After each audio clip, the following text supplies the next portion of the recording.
Hello everybody, my name is Sam Mapes with Sam's Upholstery, and today we are going to take a look at this beautiful 1972 K5 Blazer.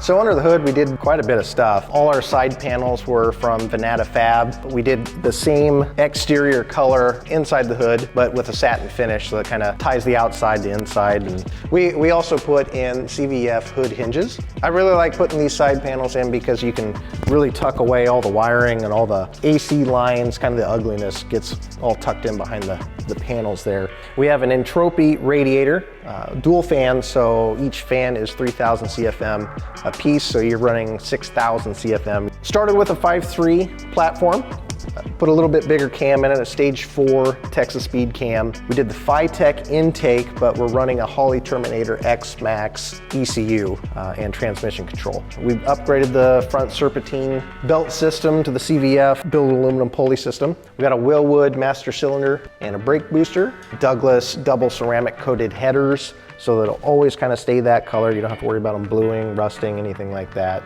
We upgraded the headlights, all new grille, all new trim, new bumpers. We have this gorgeous brown color with a ton of gold pearl in it, so it really gives a really nice color change out in the sun. We two-tone that with a lighter color on the bottom. We break up that color with a 67 Chevy short box trim that we cut and modified to fit on a Blazer, because originally they didn't have the trim that goes up and over the wheel well like this. The top is really unique, and you won't find too many like this. We use a German convertible top cloth to kind of match that bottom stripe, but it really, in my mind, it actually softens the whole look of the vehicle. This top is removable with the simple bolts on the inside. This K5 Blazer is a factory two-wheel drive Blazer, so we ended up lowering it about 3 inches in the back and 2 inches in the front. Upgraded all new lights all the way around, tail lights, brake lights, side marker lights. We got 22-inch wheels on the front and back, US mags. We have drilled and slotted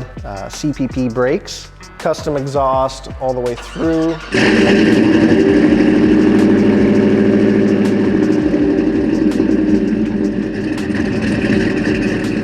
The interior is where this vehicle, I'm being biased here, but I think it really shines. We did a matching brown leather interior with a tan houndstooth insert. We upgraded the gauge cluster with Dakota Digital. We have a Flaming River tilt steering wheel. We have a double din dash unit with a custom bezel trimmed in leather. With that double din unit, we did put a backup camera in it. The carpet's all the German square weave style wool carpeting, trimmed in brown leather.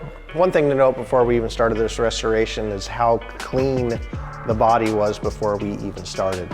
The floors, the rockers, the rear quarters, everything on this was just, I mean, it was an immaculate piece before we even started. That's gonna wrap it up for me, guys. Once again, my name is Sam Mapes, and if you guys have any questions, you want more pictures, videos, anything like that, don't hesitate to reach out.